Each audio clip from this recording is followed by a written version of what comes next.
তার আগেই মানুষ বীজতলা রেডি করে হালি পার বড় হয়ে গেছিল কোপার মতো। আপনারা এখানেও দেখেন চারা ধান একটা নির্দিষ্ট বয়সের পরে নির্দিষ্ট সময় পানির নিচে যদি থাকে এগুলি আর কোপার উপযুক্ত থাকে না। তো এইটা বেশি ক্ষতিগ্রস্ত হয়েছে, যার কারণে আমরা অনেকেই হয়তো বীজটা ভুনে ফেলছে, বীজ তো কেউ অ্যাক্সেস রাখে না। তা আমাদের একটা হিসাব আছে টোটাল এই এলাকায় কি পরিমাণ জমি ক্ষতিগ্রস্ত হয়েছে, কি পরিমাণ বীজতলা ক্ষতিগ্রস্ত হয়েছে, ওই অনুযায়ী আমরা বীজ রেডি করেছি। এর ভিতরে কিছু বীজ, ম্যাক্সিমাম বীজ আমরা আমাদের প্রত্যেকটা ইউনিয়নের প্রত্যেকটা ব্লকে আমাদের কৃষি অফিসার আছে, ওনারা ডাটা সংগ্রহ করছে কোথায় কোন বীজতলা কোন অঞ্চলে কোন গ্রামে কে কতটুকু ক্ষতিগ্রস্ত হয়েছে। সো ওই অনুযায়ী আমরা সরকারের পক্ষ থেকে একটা বীজ দেওয়ার ব্যবস্থা করেছি। দেখছেন আপনারা, আজকে এখনই আমি উদ্বোধন করে গেলাম, পরবর্তীতে আমার কৃষি অফিসারেরা আজকে এবং আগামীকালের মধ্যে বীজ দেওয়া শেষ করে ফেলবে, সময় নাই। আর একই সাথে কিছু লোক হয়তোবা তার বীজতলায় এখনো পানির নিচে বা বীজ বুনার মতো জায়গা তার নাই, ওদের জন্য আমরা কিছু জায়গা গভর্নমেন্টের পক্ষ থেকে কৃষকদের কাছ থেকে আমরা ঋণ নিয়েছি শুধু বীজতলাটার জন্য। এই বীজটা আমরা বুনতেছি যাতে করে 15-20 দিন পরে আমরা ওই হালিটা উঠাইয়া চারাটা উঠাইয়া ওই যাদের বীজতলা নষ্ট হয়ে গেছে বা পানির নিচে ছিল, হয়তো 5 দিন পরে পানি শুকাবে, তখন আর বীজ বুনার সময় থাকবে না, ওইটাকে কাজে লাগানোর জন্য আমরা ইয়ে করছি। এই গেল আমাদের এটা। আর এমনিতে আদার্স যেটা আছে, আমরা আজকেই সাধারণত যেখানে বন্যা হয়, এই ধরনের পানি হয়, গবাদি পশুর একটা বড় প্রবলেম হয়, সেটা হলো মেইনলি খুঁড়া রোগ। তো আমরা আজকে এই এলাকায় আমরা খুঁড়া রোগের, এখান থেকে গিয়ে আমি খুঁড়া রোগের ভ্যাকসিন উদ্বোধন করব এবং ইনশাআল্লাহ যেই 5টা জেলায়, এই অঞ্চলে যেই 5টা জেলায় বন্যায় আক্রান্ত হয়েছিল, এখানে 16 আনা গবাদি পশুকে ভ্যাকসিনের আওতায় নিয়ে আসা হবে উইদিন 15 ডেজ। এটা একদম ফিক্সড করার সঙ্গে এর ভিতরে আমরা প্রত্যেকটা উপজেলায় ইউনিয়ন পর্যায়ে আমরা টিম গঠন করেছি। আমরা আশা করি 15 দিনের ভিতরে 100% গবাদি পশুকে আমরা ভ্যাকসিনের আওতায় নিয়ে আসতে পারবো। তারপরে যেটা আছে যে আপনার এলাকায় মাছ চাষে অনেক ক্ষতি হয়েছে। আমরা হঠাৎ করে তো এটা বলতে পারছি না, বাট আমরা জানি মাছ চাষে ক্ষতি হয়েছে, কয়েকশো কোটি টাকার ক্ষতি হয়ে গেছে কৃষকের। তো এরই মধ্যে আমাদের সার্ভে ওয়ার্ক চলছে, কোন এলাকায় কোন ধরনের কৃষকের কি ধরনের মাছ কি পরিমাণ ক্ষতিগ্রস্ত হয়েছে, এটা সার্ভে চলছে আমাদের। আমরা আশা করি কম সময়ের ভিতরে ওইটাও আমাদের হাতে এসে যাবে। আর এই সরকার কৃষকের সরকার, এই সরকার আসার পরে আপনারা দেখেছেন শুরু থেকেই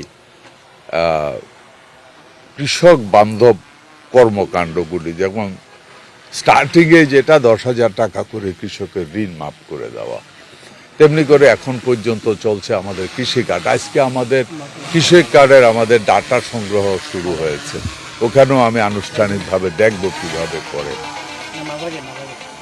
সো সরকার মনে প্রাণে চায় যে কোনো অবস্থাতে কৃষক যেন ক্ষতিগ্রস্ত না হয়, পাশে এসে দাঁড়াতে। আমরাও চেষ্টা করছি, আপনাদেরও সহযোগিতা। মনে হয় আমরা এর ভিতরে আমরা খাল খনন কর্মসূচি শুরু করেছি। আপনার খাল যদি কেউ অবৈধ দখল করে থাকে, আপনাদের সামনে আমি স্পষ্টভাবে বলছি, ওই অবৈধ দখল তাকে ছেড়ে দিতে হবে। মাননীয় মন্ত্রী, আপনি জানেন যে আপনি বলেছেন যে কৃষি বান্ধব একটি সরকার, তো দক্ষিণ চট্টগ্রামের একটি কৃষি ভান্ডার হিসেবে 2000 সংকটের যে সবজির প্রসঙ্গে নাম রয়েছে, তো এখন এখানকার যারা স্থানীয় সবজি চাষিরা রয়েছেন তারা ন্যায্য মূল্য পায় না, তার কারণ তারা যেহেতু জাস্ট আপনারা জানেন আমরা ওই ধরনের বড় হিমাগার না করে, আমি এখানে দেখলাম রিয়েলি খুব ভাল লাগলো যে প্রত্যেকটা জমিতেই বাঁশের খুঁটি গাড়ানো আছে। এই বাঁশ, এটা মতো মৃত্তিঙ্গা বাঁশ বলে, তাই না? ওকে, সো এই মৃত্তিঙ্গা বাঁশের খুঁটা মানে এক ফসলের পর আরেক ফসল, এই ধরনের জমি বা এই ধরনের ল্যান্ড বাংলাদেশে অনেক বেশি নাই, যেখানে 12 মাস সবজি হয়। এটা রিয়েলি তো একটা ইন্টারেস্টিং ব্যাপার। আমাদের গভর্নমেন্ট এরই মধ্যে আমরা বেশ কিছু মিনি কোল্ড স্টোরেজ আমরা দিয়েছি সারা দেশব্যাপী, এবং ওইটার রেজাল্ট আমরা আশা করছি এই মিনি কোল্ড স্টোরেজকে আরো আপগ্রেড করে সারা বাংলাদেশে প্রায় 2000 কোল্ড স্টোরেজ দেওয়ার জন্য আমরা প্রস্তুতি নিয়েছি। এবং ওই কোল্ড স্টোরেজ হবে যেখানে উৎপাদন ওইখানে স্টোরেজ। কৃষক তার ফসল জমি থেকে উঠাবে কোনো লেবার কস্ট ছাড়া, কোনো ক্যারিং কস্ট ছাড়া, মাথায় নিয়ে যদি স্টোরেজে রাখতে হয় স্টোরেজে রাখবে। 5, 7, 10 দিন পরে দাম বা একটু নর্মাল হলেও সেই স্টোরেজ থেকে খুলে দেবে। ওই স্টোরেজ এই এলাকায় আমরা কোথাও কোথাও 1-2টা ইউনিয়ন মিলে একটা কোল্ড স্টোরেজ দেওয়ার প্রোগ্রাম।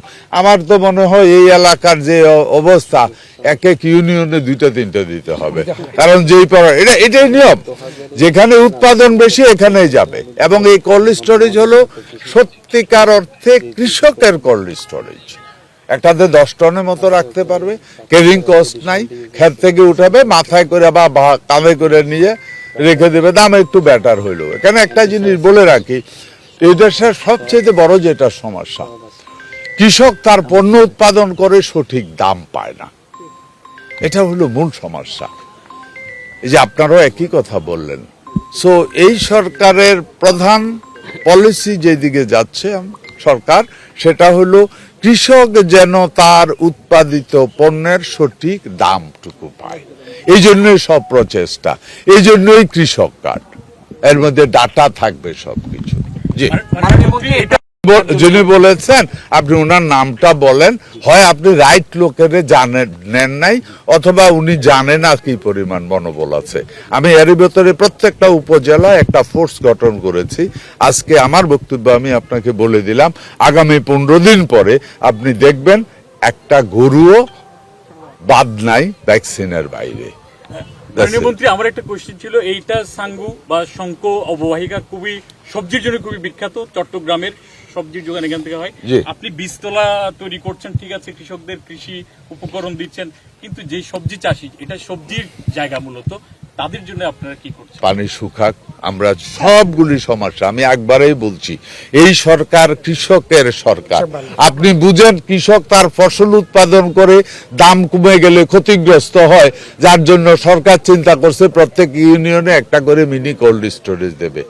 তাই যেই সরকার মিনি কোল্ড স্টোরেজের চিন্তা করে, আপনার কি মনে হয় এই কৃষক কিভাবে ঘুরে দাঁড়াবে এই জন্য চিন্তা করছে? না, অবশ্যই করছে। এটা করতে দেন, এই মাত্র পানি শুকাইলেও এই সবজি চাষে যারা মিনিমাম 10 থেকে 15 দিন পরে তারা সবজিতে যেতে পারবে।